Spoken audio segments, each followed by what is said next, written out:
용서란 단어는 언제나 부드럽게 들리지만 그 속에는 인간의 가장 복잡한 감정이 숨어 있다. 누군가에게 상처받았을 때 우리는 본능적으로 그것을 잊지 않는다. 마음은 괜찮다고 말하면서도 깊은 곳에서는 아직 아니다라고 속삭인다. 그 간극이 바로 인간의 모순이다. 용서하고 싶지만 용서하지 못하는 마음, 그리고 그 사이에서 우리는 인간의 연약함과 강인함, 두 얼굴을 동시에 본다. 용서의 본질은 단순한 도덕적 행위가 아니다. 그것은 인간 존재의 균형을 회복하려는 영혼의 기술이다. 우리는 종종 용서를 상대를 위한 행동이라고 생각하지만 사실 그것은 자신을 풀어주는 일이다. 미움은 오래 머무를수록 자신의 마음을 갉아먹는다. 그러나 이상하게도 인간은 그 고통을 쉽게 놓지 못한다. 왜냐하면 그 미움 안에는 자존심과 상처받은 정체성이 함께 묶여있기 때문이다. 인류의 오래된 이야기 속에서도 용서는 늘 신성한 주제였다. 종교는 용서를 신의 속성으로 묘사했고 철학은 그것을 인간의 덕목으로 설명했다. 그러나 현실의 용서는 신의 차원이 아니다. 그것은 인간의 불완전함 속에서 이루어지는 선택이다. 진짜 용서는 깨끗한 결심에서 나오지 않는다. 그것은 흔들리고 아프고 망설이다가 결국 놓아야 한다는 깊은 피로에서 태어난다. 어쩌면 용서란 용기보다 지친 마음의 마지막 숨결에 더 가깝다. 오랜 싸움 끝에 이제 그만이라는 말이 저절로 입에서 흘러나올 때 그 순간 마음은 비로소 자신을 내려놓는다. 용서는 승리가 아니라 멈춤이다. 멈추어야만 인간은 다시 앞으로 걸을 수 있다. 도시는 용서를 잊은 사람들로 가득하다. 출근길의 지하철, 무표정한 얼굴들 사이에는 말하지 못한 원망이 숨어 있다. 부모에게, 친구에게, 혹은 자기 자신에게. 현대인은 관계 속에서 상처받고 그 상처를 숨긴 채 살아간다. 그러나 감정은 결코 사라지지 않는다. 그것은 시간이 지나도 형태를 바꿔 우리 안에 머무른다. 불신, 냉소, 혹은 무감각으로. 용서하지 못한 감정은 결국 자신을 향한다. 그래서 진짜 용서는 타인에 대한 행위가 아니라 자신에 대한 회복이다. 용서의 역설은 이렇다. 용서란 잘못을 인정받는 순간에만 가능한 것처럼 보이지만 실상은 상대가 변하지 않아도 스스로 결정할 수 있는 일이다. 상대가 사과하지 않아도 우리는 선택할 수 있다. 그것은 굴복이 아니라 해방이다. 미움을 품는 것은 마치 불타는 숯을 손에 쥐는 것과 같다. 상대를 태우기 전에 나 자신이 먼저 다친다. 손을 펴는 순간 비로소 그 불길은 꺼진다. 그러나 그 단순한 행위는 세상에서 가장 어렵다. 왜냐하면 용서는 기억을 지우는 일이 아니라 그 기억을 품은 채로 살아가는 법을 배우는 일이기 때문이다. 잊는 것이 아니라 기억 속에 자신을 달래는 일. 그것이 진짜 용서의 시작이다. 한 노인이 오래된 일기장을 펼친다. 잊은 줄 알았던 이름 하나가 그 안에 적혀 있다. 그는 천천히 손가락으로 글자를 따라가며 조용히 중얼거린다. 그땐 나도 어려웠지. 그 한마디는 수십 년의 원망을 녹인다. 용서는 그렇게 온다. 화려하지도 거창하지도 않게 단 한 줄의 이해, 단 한 번의 깊은 숨으로. 그때 마음은 조용히 풀린다. 용서는 시간의 끝에서 피어나는 깨달음이다. 그것은 결코 약함이 아니다. 진짜 용서는 상처를 없애지 않고도 사랑을 선택하는 힘이다. 그것이 인간이 배워야 할 가장 어려운 기술, 용서의 기술이다. 용서를 어렵게 만드는 것은 기억이 아니라 자아의 구조다. 인간은 누구나 자신을 정의하려는 본능을 갖고 있다. 나는 옳다. 나는 상처받았다. 나는 피해자다. 이 문장들이 마음속에서 자신을 보호하는 울타리가 된다. 하지만 그 울타리는 동시에 감옥이 된다. 그 안에서는 상처가 반복되고 감정은 썩지 못한 채 부패한다. 용서를 하지 못한다는 것은 결국 상대보다 자신에게 갇히는 일이다. 우리는 때로 복수를 상상함으로써 평형을 되찾으려 한다. 마음속에서 상대를 비난하고 그가 고통받기를 바란다. 그러나 그 순간조차 우리는 상대와 감정의 사슬로 연결되어 있다. 용서하지 못함은 끊어내는 것이 아니라 계속 붙잡는 것이다. 결국 용서란 다시는 생각하지 않겠다가 아니라 더 이상 이 감정으로 나를 묶지 않겠다는 선언이다. 사회는 종종 용서를 윤리적 미덕으로 가르친다. 어린 시절부터 미워하지 마라. 착한 사람이 되어라. 라는 말을 듣는다. 그러나 그런 도덕적 명령은 때로 마음을 더 무겁게 한다. 억지로 미소 지으면서 마음속에서는 분노가 끓어오른다. 그때의 용서는 가면일 뿐이다. 진짜 용서는 도덕이 아니라 심리의 깊은 통찰에서 시작된다. 상처는 감정의 표면이 아니라 그 이면에 있는 두려움과 수치심을 직면할 때 비로소 풀린다. 용서하지 못하는 사람의 마음속에는 늘 한 문장이 숨어 있다. 나는 충분히 존중받지 못했다. 그 결핍이 미움의 뿌리다. 따라서 용서는 단지 타인을 향한 너그러움이 아니라 자기 존중의 회복 과정이다. 나의 감정이 정당하다는 것을 인정한 뒤에야 비로소 마음은 상대를 놓아줄 수 있다. 어느 날 저녁, 한 여자가 오랜 친구에게 배신당한 뒤 거리를 걷고 있었다. 비는 가늘게 내렸고 도시의 불빛은 번져 있었다. 그녀는 휴대폰을 꼭 쥔 채 속으로 중얼거렸다. 왜 나에게 그랬을까? 분노와 슬픔이 동시에 밀려왔다. 하지만 몇 걸음 뒤 그녀는 문득 발걸음을 멈추었다. 비 냄새와 사람들의 발소리, 차창에 부딪히는 빗물, 그 모든 것들이 순식간에 낯설게 느껴졌다. 그때 그녀의 마음 한가운데에서 미묘한 변화가 일어났다. 이 모든 것도 흘러가고 있구나. 그녀는 깊게 숨을 들이쉬었다. 그리고 깨달았다. 용서는 사건이 아니라 순간의 선택이라는 것을. 용서는 기억의 삭제가 아니라 기억과의 새로운 관계 맺기다. 우리가 기억을 두려워하지 않을 때 그 기억은 더 이상 고통의 주인이 되지 않는다. 인간의 뇌는 감정을 사건으로 저장하지 않는다. 그것을 느낌으로 각인한다. 그래서 과거의 상처를 떠올릴 때마다 마음은 마치 지금 벌어지는 일처럼 반응한다. 용서는 그 반복된 신호를 다르게 해석하는 훈련이다. 그때의 나도 그럴 수밖에 없었다는 이해. 그도 그 상황에서는 나처럼 두려웠겠지라는 관점. 그 작은 이해가 감정의 회로를 바꾼다. 그리고 바로 그 순간 마음은 자신을 풀어준다. 도시의 밤은 수많은 미해결의 감정들로 깔려있다. 누군가는 부모에게, 누군가는 연인에게, 또 누군가는 자신에게조차 용서받지 못한 채 살아간다. 그 미해결의 감정들은 일상의 말투와 표정, 사소한 선택 속에 스며든다. 그래서 우리는 때로 타인을 미워하면서 사실은 자신에게 분노하고 있다. 용서는 그 뒤엉킨 감정의 실타래를 한 가닥씩 풀어내는 일이다. 성급하지도 완벽하지도 않게 그저 오늘 하루 조금 더 가볍게 숨쉬기 위한 시도. 용서의 기술이란 결국 인간의 마음을 이해하는 기술이다.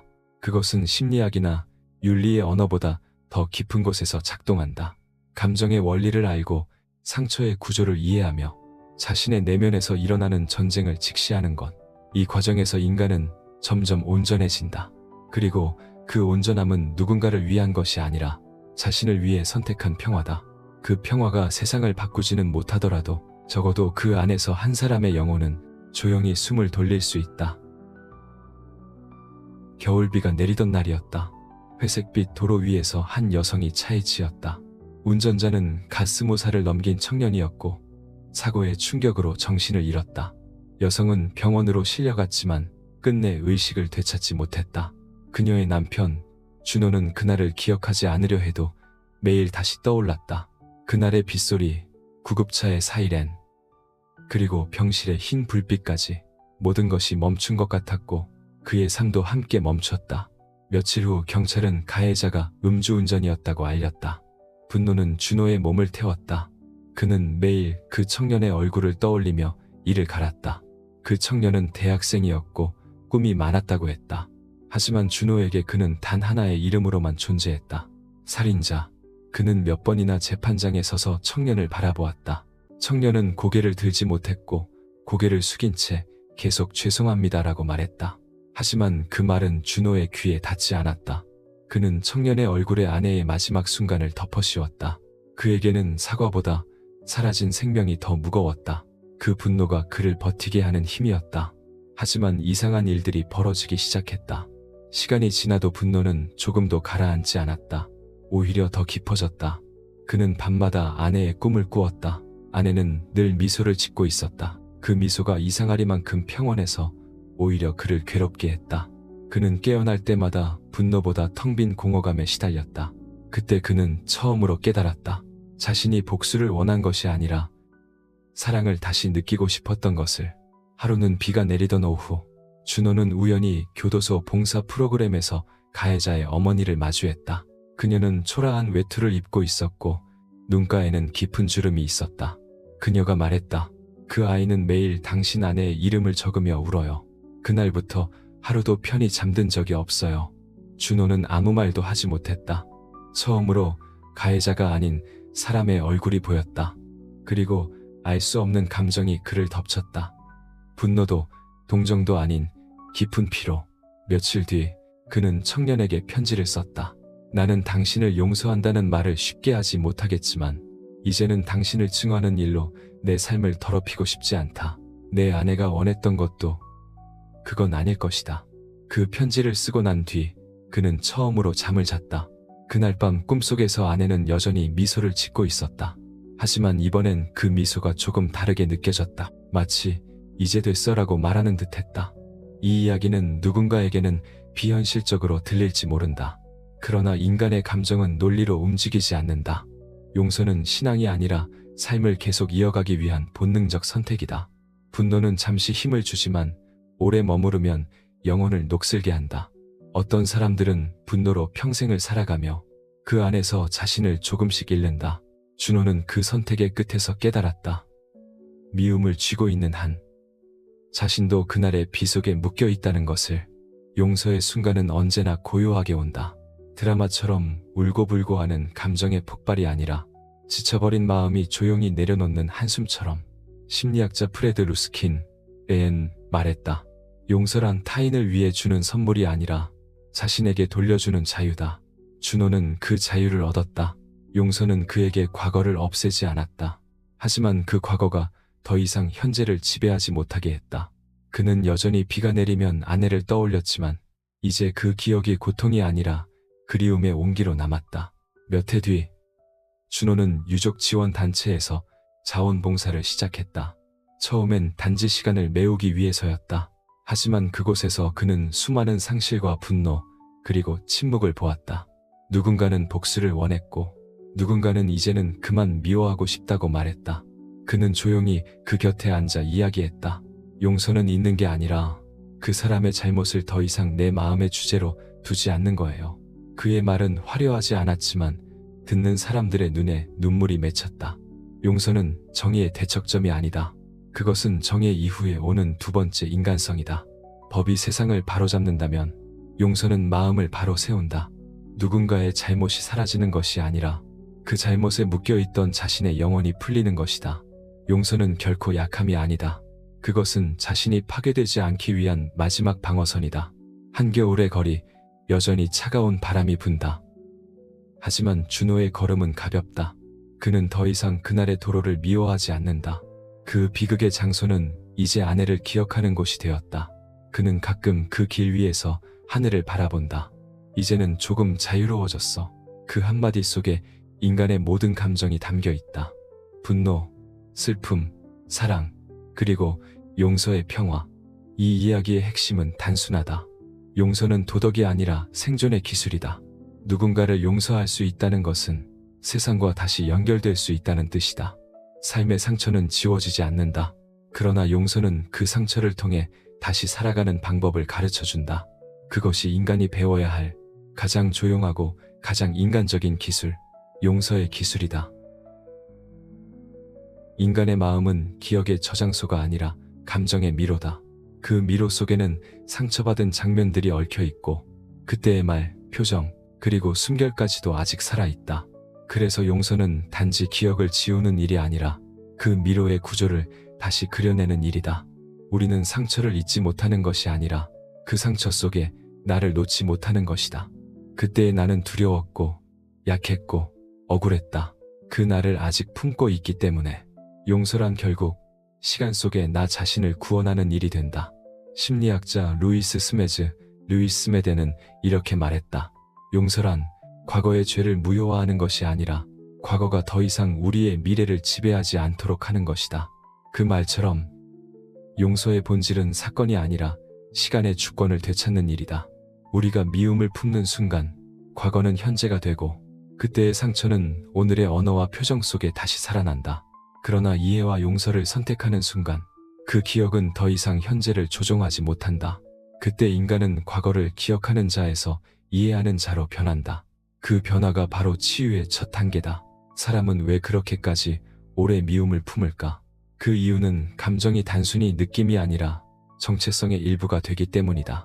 나는 상처받은 사람이다 라는 믿음은 내가 존재한다는 증거처럼 느껴진다. 그러나 그 믿음은 점점 나를 찾게 만든다. 마음의 문을 닫고 새로운 가능성을 거부하게 한다. 용서란 결국 정체성의 갱신이다. 상처받은 나에서 이해하는 나로 이동하는 과정. 그 여정 속에서 인간은 성장한다. 불교 경전 법구경에는 이런 구절이 있다. 미움을 미움으로 갚으면 미움은 결코 사라지지 않는다. 오직 사랑으로만 그 미움은 사라진다. 이것은 영원한 진리이다. 이 구절은 단순한 종교적 권고가 아니다.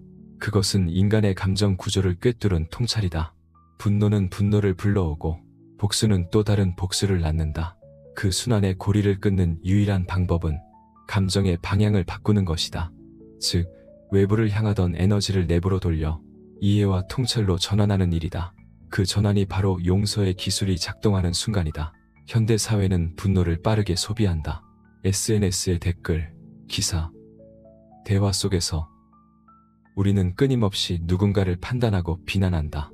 분노는 즉각적인 쾌감을 주지만 그 잔여물은 늘 공허함과 피로다. 미움을 발산할수록 마음은 가벼워질 것 같지만 사실은 더 깊이 묶인다. 심리학자 칼 융은 말했다. 당신이 억압한 그림자는 결코 사라지지 않는다. 그것은 형태를 바꾸어 다시 당신의 삶을 지배한다. 우리가 용서하지 못한 감정은 사라지지 않는다. 그것은 형태를 바꾸어 다시 나타난다. 불안, 냉소, 무감각, 혹은 자신에 대한 혐오로 용서란 이 그림자를 직시하고 그 어둠 속에 자신을 껴안는 행위다. 그때 그림자는 적이 아니라 자신의 일부로 흡수되어 빛으로 변한다. 용서가 어려운 이유 중 하나는 세상이 여전히 강함과 복수를 미화하기 때문이다. 우리는 흔히 절대 잊지 않겠다를 결심의 언어로 배운다. 그러나 그 결심은 때로 스스로를 갇히게 한다. 강함이란 상처를 숨기는 것이 아니라 상처를 투명하게 들여다볼 용기다. 용서는 약한 자의 도피가 아니라 자신의 내면을 끝까지 마주할 수 있는 사람의 담대함이다. 이것이 강함의 다른 얼굴이다. 도시의 저녁, 퇴근길의 사람들은 무표정하게 걷지만 그들 각자의 마음 안에는 풀리지 않은 관계들이 있다. 가족, 연인, 동료, 친구, 언젠가 서로를 이해하지 못한 말 한마디가 아직도 마음속 어딘가에 남아있다. 그러나 세상은 너무 빠르게 흘러가서 그 감정들을 천천히 다루지 못한다. 그래서 상처는 겹겹이 쌓이고 인간은 점점 냉소적으로 변한다. 용서란 바로 그 속도에 저항하는 행위다. 지금이라는 시간 속에서 잠시 멈추어 감정이 말할 수 있도록 들어주는 일. 그 멈춤이야말로 마음의 회복이 시작되는 자리다. 마하트마 간디는 말했다. 약한 자는 결코 용서할 수 없다. 용서는 강한 자의 특권이다. 이 말은 단순한 이상주의가 아니다. 용서란 감정의 억제가 아니라 감정을 완전히 경험한 뒤에도 사랑을 선택하는 힘이다. 그 힘은 외부의 승리에서 오지 않는다. 그것은 자기 인식의 깊은 곳에서 태어난다. 내가 왜 상처받았는지, 그 안에 어떤 두려움이 숨어 있었는지, 그 모든 것을 투명하게 바라볼 때 인간은 분노의 바깥으로 걸어 나온다. 결국 용서란 심리의 기술이자 존재의 성숙이다. 그것은 시간, 기억, 자아, 감정이 교차하는 복잡한 지점에서 한 사람의 의식이 새로운 균형을 찾는 과정이다. 그 균형 위에서 인간은 비로소 고요해진다. 용서는 그 고요로 향하는 다리이며 그 다리를 건너는 순간 인간은 다시 세상과 연결된다. 그 연결은 과거를 없애지 않는다. 다만 그 과거를 더 이상 현재의 감옥으로 두지 않는 일. 그것이 바로 인간이 배워야 할 가장 조용하고 가장 깊은 용서의 기술이다. 인간은 누구나 상처받은 기억을 품고 살아간다. 그 상처는 때로 오래된 편지처럼 마음의 서랍 속에 접혀 있고 때로는 아무렇지 않은 미소 뒤에서 아직도 식지 않은 채 남아있다. 시간이 흐르면 잊힐 것이라 믿지만 상처는 결코 사라지지 않는다. 다만 형태를 바꿔 존재할 뿐이다. 어느 날은 불신으로 또 어느 날은 냉소로 모습을 바꾼다. 그래서 진짜 용서는 있는 것이 아니라 다르게 기억하는 법을 배우는 일이다. 용서는 마음의 기술이자 삶의 지혜다. 그것은 인간이 살아가며 겪는 모든 관계의 본질을 비추는 거울이다. 누군가를 사랑한다는 것은 결국 상처받을 가능성을 받아들이는 일이다. 사랑과 상처는 서로의 그림자다. 그렇기에 용서 없이는 사랑이 오래갈 수 없다. 사람이 사람을 이해한다는 것은 곧 그 사람의 불완전함을 받아들인다는 뜻이기도 하다. 그 수용이 이루어질 때 관계는 비로소 유연해진다. 용서는 감정을 덮는 행위가 아니라 감정을 다시 인간답게 만드는 회복의 기술이다. 우리가 용서를 어려워하는 이유는 세상이 늘 옳고 그름으로 나뉘어 있기 때문이다. 누가 옳고 누가 잘못했는가? 이 단순한 도식 속에서는 누구도 진정한 자유를 얻지 못한다. 용서는 그 경계를 넘어서는 선택이다. 옳음과 그름, 피해자와 가해자라는 이분법을 잠시 내려놓고 이 일의 본질은 무엇인가를 바라보는 눈. 그 시선 속에서 인간은 더 이상 판단자가 아니라 이해자가 된다. 이해는 동의가 아니다. 이해는 단지 그 또한 인간이었음을 알아보는 일이다. 그때 마음의 문이 열린다. 현대사회는 빠르게 상처받고 더 빠르게 잊으려 한다. 그러나 잊음은 치유가 아니다. 상처를 덮는 일은 잠시의 안정을 줄 수 있지만 그 아래에서는 여전히 감정이 썩어간다. 용서는 그 반대 방향으로 움직인다. 덮지 않고 드러내고 직면함으로써 치유한다. 마음의 상처를 바라볼 때 인간은 비로소 자기 자신과 화해할 수 있다. 그 화해는 괜찮다는 가벼운 위로가 아니라 이제는 함께 가자는 깊은 포용이다. 상처와 자신을 적으로 두지 않고 그 또한 인생의 일부로 품어 안을 때 인간은 온전해진다. 용서의 지혜는 관계를 넘어 사회 전체에도 닿는다. 지금의 세상은 분노를 자주 소비한다. 뉴스의 댓글, SNS의 논쟁, 정치의 대립 속에서 우리는 끊임없이 누구를 탓할 것인가를 찾는다. 그 분노의 연쇄 속에서 인간은 피로해진다. 그러나 누군가가 그 고리를 끊을 때 세상은 아주 조금씩 달라진다. 용서란 거창한 제스처가 아니라 분노의 흐름을 멈추는 한 사람의 선택이다. 그 선택이 쌓여 공동체는 조금씩 따뜻해진다. 밤의 끝자락, 창밖으로 비가 내린다. 누군가는 아직 마음속에서 오래된 이름을 떠올리고 있을 것이다. 아직도 다하지 못한 말, 하지 못한 사과, 혹은 아직 받아들이지 못한 미안함. 그 모든 미완의 감정들은 여전히 인간을 인간답게 만든다. 완벽하게 용서하지 않아도 괜찮다. 중요한 것은 용서로 향하려는 방향이다. 그 한 걸음이 내면의 굳은 문을 연다. 결국 용서의 기술이란 자신을 이해하는 법을 배우는 일이다. 상처를 낸 자와 상처를 입은 자는 다른 존재가 아니라 서로의 거울에 비친 두 얼굴이다. 누군가를 용서할 때 우리는 사실 과거의 자신을 용서하고 있는지도 모른다. 그 깨달음이 다다를 때 인간은 한층 자유로워진다. 용서는 끝이 아니라 시작이다. 그것은 관계의 마무리가 아니라 평화로 가는 문이다. 용서는 인간이 세상 속에서 여전히 희망을 품을 수 있게 만드는 가장 조용한 혁명이다. 용서란 결국 상처를 품고도 다시 사랑을 믿는 용기입니다. 당신의 하루가 조금이라도 가벼워지길 바랍니다.